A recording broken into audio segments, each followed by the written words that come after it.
Kamusta mga kamani C Finance? Welcome back to the channel. Kung bago ka dito, don't forget to hit the subscribe button at i-click mo na rin ang bell icon para maging updated sa mga latest tips at strategies sa pag-make ng money online. Sa video na to, pag-uusapan natin ang isang topic na siguradong makakatulong sa inyo kung gusto nyong magsimula sa pag-i-invest. Investing for beginners, how to get started in the stock market. Kung ikaw ay nagsisimula pa lang at hindi alam kung paano magsimula, don't worry. Dito, tutulungan kita step by step. Una sa lahat, ano nga ba ang stock market? Ang stock market ay isang lugar kung saan pwede mong bilhin ang bahagi ng isang kumpanya, tinatawag na stocks o shares.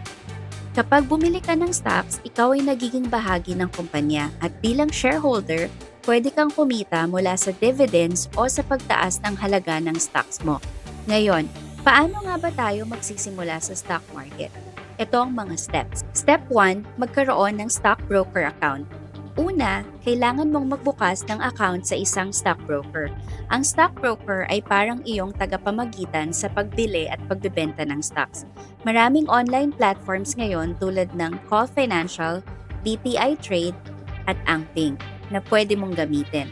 Pumili ng platform na madaling gamitin at may magandang reputation. I-compare mo rin ang mga fees kasi may mga broker na may mataas na charges habang may iba naman na mas mababa. Step 2. Mag-aral ng stock market. Bago ka mag-invest, mahalaga na mag-aral ka muna. Basahin ang mga resources online, manood ng mga videos at alamin kung paano gumagana ang stock market. Magandang magsimula sa mga basic topics tulad ng what are stocks at how do stock prices move. Tandaan, hindi lahat ng investments ay pareho. Ang stock market ay may kasamang risk, kaya't mahalaga na maging handa sa mga ups and downs. Step 3. Mag-set ng investment goals. Kailangan mong malinaw kung anong goal ang gusto mong makamit. Gusto mo ba ng long-term growth o short-term gains? Kung long-term, magandang mag-invest sa mga stable na kumpanya na may good track record. Bago tayo magpatuloy, kung gusto mong matutunan ang mga practical tips at strategies para kumita ng pera online, mag-subscribe na sa aming channel. Huwag kalimutan i-click ang notification bell para laging na-updated sa mga bagong videos. Remember, hindi instant ang kita sa stock market. Kailangan ng patience at tamang timing. Mahalaga ring mag-diversify, ibig sabihin mag-invest sa iba't ibang stocks para hindi ka magkaproblema kung bumaba man ang isa. Step 4. Start small. Kung baguhan ka pa lang, huwag agad mag-invest ng malaki. Mag-start sa maliit na halaga para matutunan mo ang proseso at makakuha ng experience. Ang goal mo ay maging comfortable at confident sa mga susunod mong investments. At syempre, importanteng mag-monitor ng iyong investments. Hindi porket pumili ka na ng stocks, hindi mo na kailangang bantayan.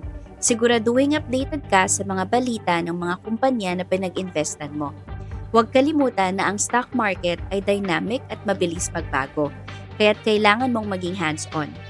So mga kamani C Finance, ready ka na bang magsimula ng iyong investment journey? Huwag kalimutan na ang pinaka-importante ay magsimula at magpatuloy sa pag-aaral. Remember, investing is a marathon, not a sprint.